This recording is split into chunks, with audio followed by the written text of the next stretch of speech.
বন্ধুরা, আমি সাগরিকা ভদ্র আর একটা নতুন ভিডিও নিয়ে চলে এলাম।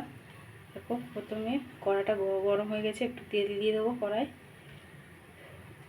আশা করি বন্ধুরা তোমরা সবাই খুব ভালো আছো, আমিও তোমাদের ভালোবাসার শুভকামনায় ভালো আছি। তেলটা গরম হয়ে গেছে, একটু 5 ফোড়ন দিয়ে দেবো। এখানে দেখিয়ে রাখি বন্ধুরা, আমি একটু নুন হলুদ দিয়ে সমুদ্র কাঁকড়া ভেজে রেখেছিলাম, হালকা করে ভেজে রেখেছিলাম।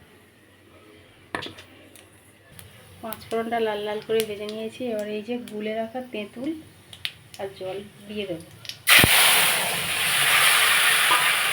তোমরা মনে করলে দানাগুলো ফেলে দিতে পারো, চিবেগুলো, কিন্তু আমি সবগুলো দিচ্ছি কারণ ওগুলো একটু খেতে আমার ভালো লাগে। একটু হলুদ দিয়ে দেবো,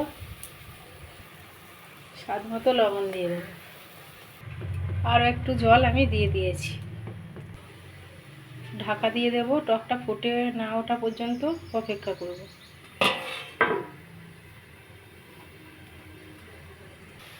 টকটা ফুটে এসেছে, এখন একটু বাতাসার গুঁড়ো দিয়ে দেবো পরিমাণ মতো। যে যখন মিষ্টি খাও তেমন দেবে। খুব ভালোভাবে টকটা ফুটছে, এখন ভেজে রাখা কাঁকড়াগুলো দিয়ে দেবো।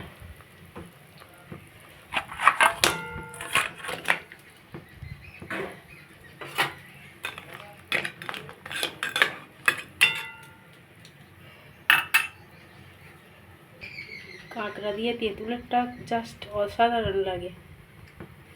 এখন আবার একটু ঢেকে দেব।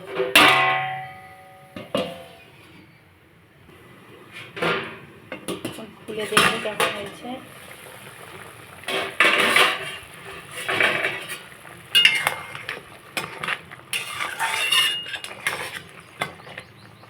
কাঁকড়ার মধ্যে পুরো ঝোল ঢুকে গেছে, তো টকের ঝোল খেতে খুব ভালো লাগবে।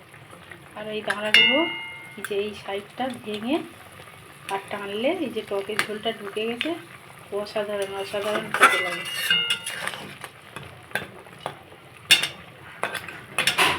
এখন এই টকের মধ্যে একটু এই ভাজা মশলার গুঁড়ো দিয়ে দেবো।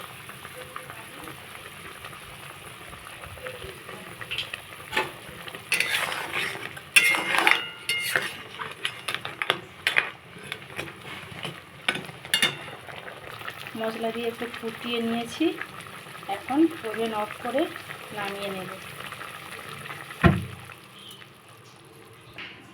কাঁকড়ার টকটা নামিয়ে নিয়েছি, কেমন হয়েছে অবশ্যই জানিও। আর আবার অন্য কোনো নতুন ভিডিওতে দেখা হচ্ছে। ততক্ষণে তোমরা সবাই ভালো থেকো, সুস্থ থেকো, গরমে বেশি বেশি করে জল খেও। আর আমি ততক্ষণে টাটা।